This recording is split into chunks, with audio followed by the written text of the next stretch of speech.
O Tribunal Superior Eleitoral marcou para a próxima semana o julgamento do processo contra o ex-presidente Jair Bolsonaro. O PDT quer tornar Bolsonaro inelegível para as próximas eleições e o acusa de uma tentativa de golpe com apoio dos militares. Destaque para a atuação marcante do advogado Tarcísio Vieira, que defendeu o ex-presidente. Ele disse em seu pronunciamento que Bolsonaro pode ter sido contundente na sua fala no encontro com embaixadores, mas a reunião ocorreu antes do período eleitoral. Na tela.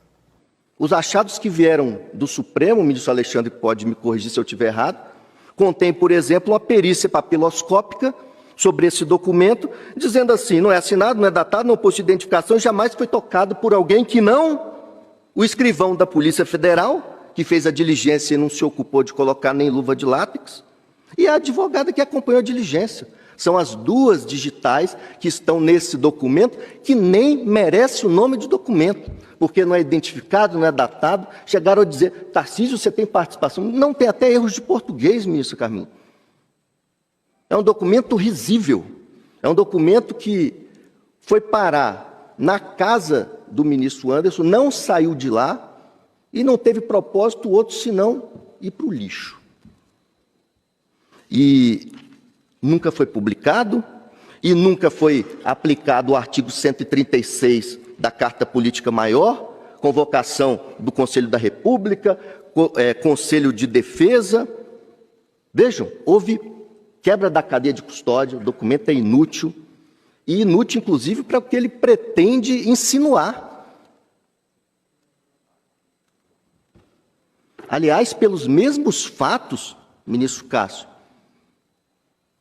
a doutora Lindora, vice-procuradora-geral da República, pediu arquivamento da investigação pelo ângulo criminal, pelos fatos do 8 de janeiro. Processo da relatoria do ministro Fux. Esse documento nunca foi publicado. Não há lastro jurídico para retirar dele nenhum efeito, muito menos eleitoral, retroativamente a julho, para corroborar um discurso de que lá em julho o presidente acendeu uma tocha olímpica que aparece lá em janeiro. Vieira também atacou o documento apócrifo que se pretende usar contra Bolsonaro no julgamento. Ele disse que não existem assinaturas e as únicas impressões dispostas pertencem aos agentes federais que fizeram a busca e apreensão. Uma reunião com embaixadores é uma reunião com embaixadores. A vida em prédio público? A vida em prédio público. Em que mês? Em julho do ano eleitoral, eleições em outubro. Isso não traduz uma base fática suscetível de apuração em ação de investigação judicial eleitoral.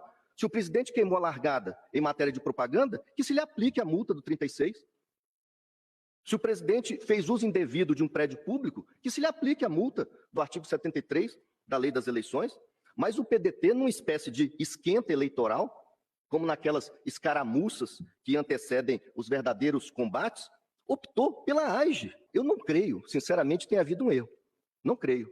O que se deu na espécie foi o uso indevido da Justiça Eleitoral como plataforma política de propaganda antecipada, de acesso artificial à mídia, como forma de catapultar uma candidatura cambaleante, que jamais decolou, como vitrine eleitoral, aqui sim, em flagrante desvio de finalidade, no uso da ação e batendo as portas do Tribunal Superior Eleitoral. Uma ação impostora. Numa nova narrativa, então, muito diferente, muito inventiva, falaciosa, com devido respeito, aquela simples reunião de julho do ano passado passou a ser tida como o acender de um rastilho de pólvora que redundou na lamentável explosão dos atos do dia 8 de janeiro.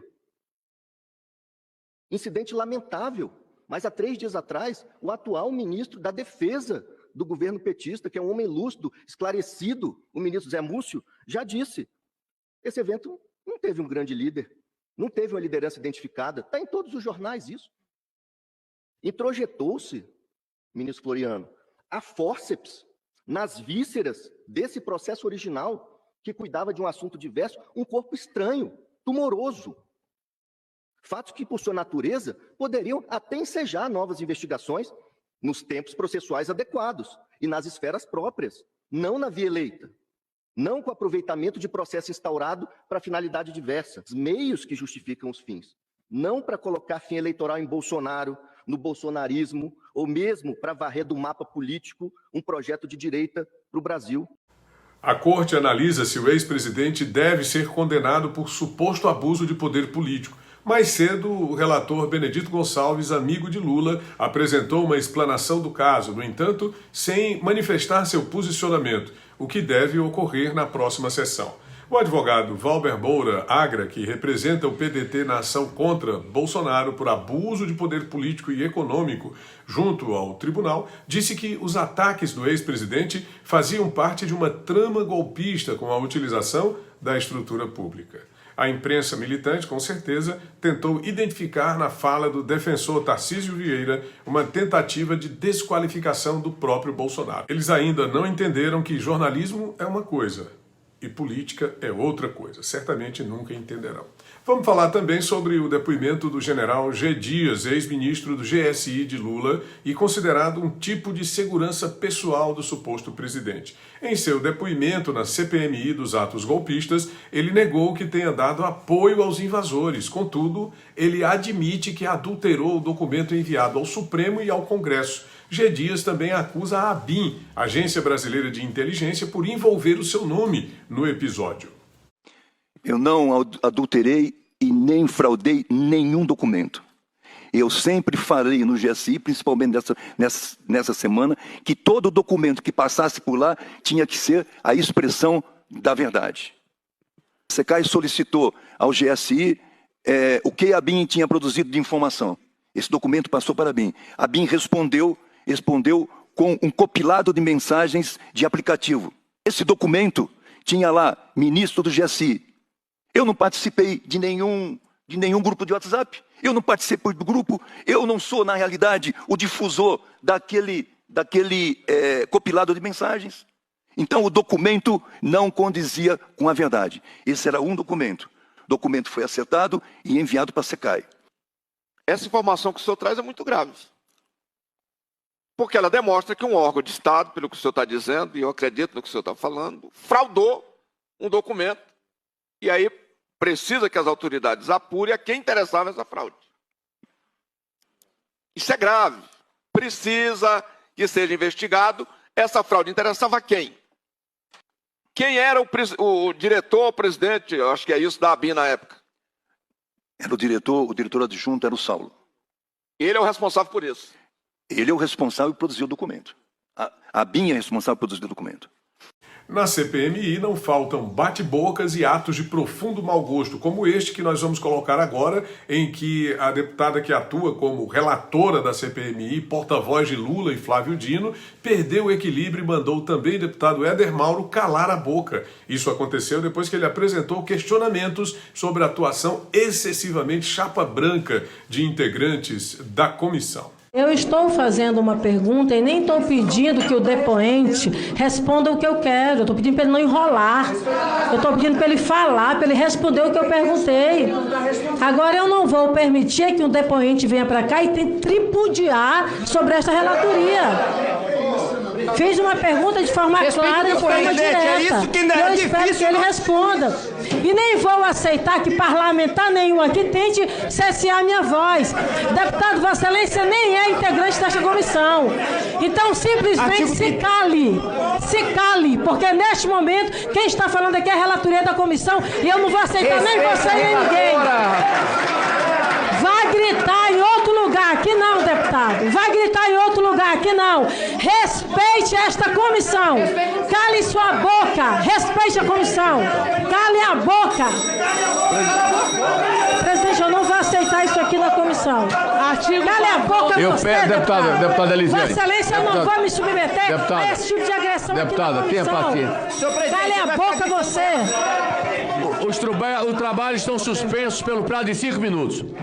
E bem no finalzinho, enquanto estava sendo julgado pelo TSE, o ex-presidente Jair Bolsonaro estava viajando para Porto Alegre, capital do Rio Grande do Sul. Veja a maneira como ele foi recepcionado pela tripulação do voo. Isso me parece bem diferente da forma como Lula vem sendo recebido em suas raríssimas aparições públicas. É isso que leva as pessoas a continuarem desconfiando do que aconteceu em 2022. Veja.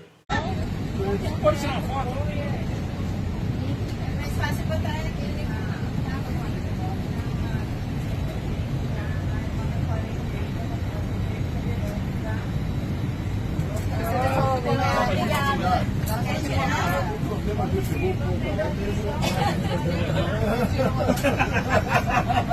Pode rir à vontade. Aqui pode ficar bem à vontade, você. Pode ficar, porque eu acho que é fazer uma cena pra ninguém aqui. Tudo apoiador, tudo...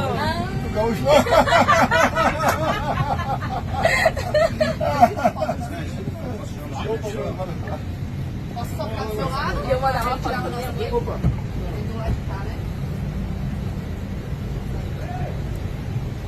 Tem uma barbuda aqui, pô?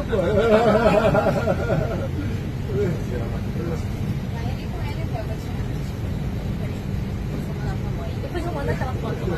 Obrigado. É uma honra, hein? Eu vou dormir, a moça da limpeza, ela tava ali esperando. Ela tá ali fora, ela tava toda... Eu quero lamentar publicamente a demissão da jornalista Daniela Lima dos quadros da CNN. Não é porque ela tenha feito militância de esquerda nas suas apresentações de programas que deva ser colocada dessa forma no olho da rua. Isso muitas vezes representa o pensamento e a orientação dos seus próprios diretores, editores e patrões que se escondem por trás dos jornalistas para faturar centenas de milhões de reais com a venda de opinião e o aliciamento dos seus espectadores. Gostou do vídeo? Deixe seu gostei e compartilhe com seus amigos, familiares e admiradores. Obrigado e vamos adiante. Tony Rodrigues, Além da Notícia.